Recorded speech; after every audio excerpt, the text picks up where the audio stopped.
the early 1st century AD, when Emperor Caligula ruled Rome with extravagance and madness, a new legion was summoned into being, Legio Primigenia, the 22nd, a blade forged in the fires of divine protection. Named after the goddess Fortuna Primigenia, the firstborn fortune, the legion was more than a military unit. It was a walking temple of fate and imperial will. Fortuna's image adorned their standards, and the men of the 22nd believed she watched over them in every battle. Stationed in Germania Superior, the 22nd was posted at Mogontiacum, modern-day Mainz, Germany, a stronghold perched on the edge of the Roman world.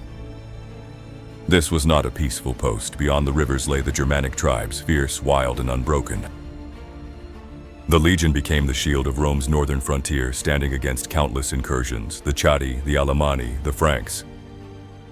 They built fortresses, repelled raids, and turned forests into front lines. Their presence was so critical that future emperors would rely on their loyalty in times of civil war.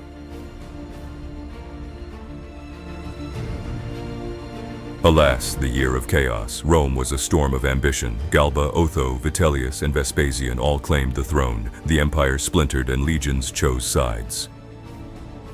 Legio Primigenia backed Vitellius, their commander from Germania.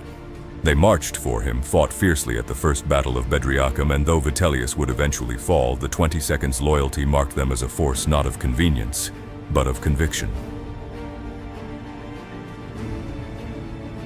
As Rome expanded, so did the legion's reach. Detachments of the legion were sent to Parthia, Judea, and Dacia, fighting under Trajan, Hadrian, and Marcus Aurelius. Wherever fortune and steel were needed, Fortuna's chosen sons were sent. The legion was a builder and a destroyer, constructing roads, towns, and forts while crushing rebellions with Roman efficiency. And then, silence.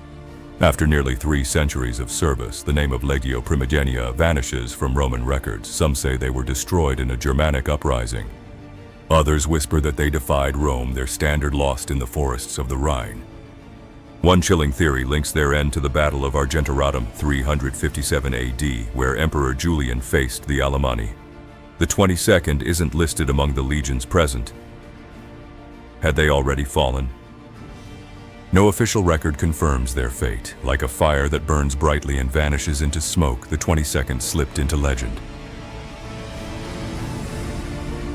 But make no mistake, brave listener, Legio Primigenia lives on, in the stones of forts across Germania, in the rusted coins stamped with Fortuna, in the whispered tales of old soldiers who swore they felt the goddess's hand guide their spear.